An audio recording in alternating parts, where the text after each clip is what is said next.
Daddy, why do storms always find us?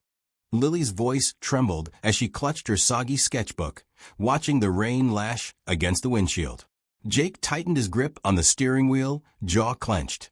He couldn't tell her the truth, that this storm wasn't just in the sky. It was chasing them. And tonight, it had finally caught up. The rain came down in sheets, a relentless gray curtain that blurred the world beyond Jake Thompson's cracked windshield.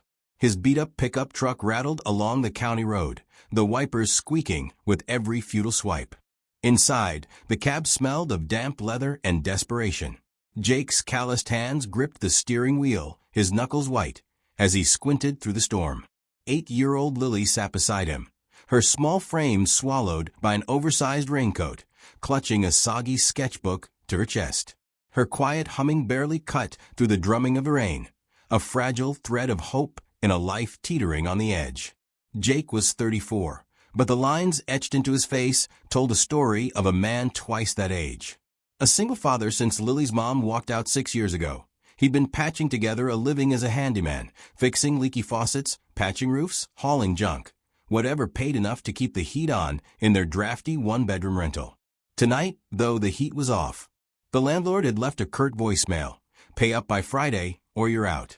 It was Wednesday. Jake had $47 in his pocket and a half tank of gas. The math didn't add up. Daddy, are we going to be okay?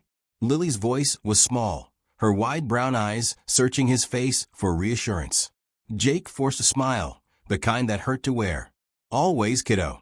Just gotta get through this storm. The truth gnawed at him. He didn't know how. A client had stiffed him on a $200 job that morning, and the next gig wasn't until Saturday, if it didn't cancel. He glanced at Lily, her damp curls plastered to her forehead, and felt the familiar ache of guilt. She deserved better than a father who couldn't keep the rain out of their lives. That's when he saw it, a flicker of light through the downpour, off to the right. A farmhouse, half submerged in a sea of mud, its porch sagging under the weight of the flood. And there, in the chaos of the storm, an old woman stood, her frail figure silhouetted against the flickering porch light. She was wrestling with a shovel, trying to dig a trench to divert the water, threatening to swallow her home. Jake didn't think twice. He pulled the truck over, the tires sinking into the muck. "Stay here, Lil," he said, zipping up his worn jacket. "I'll be quick."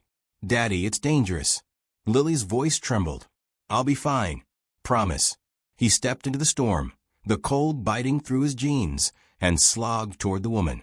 Up close, she looked older than he'd thought, maybe 80, her silver hair plastered to her scalp.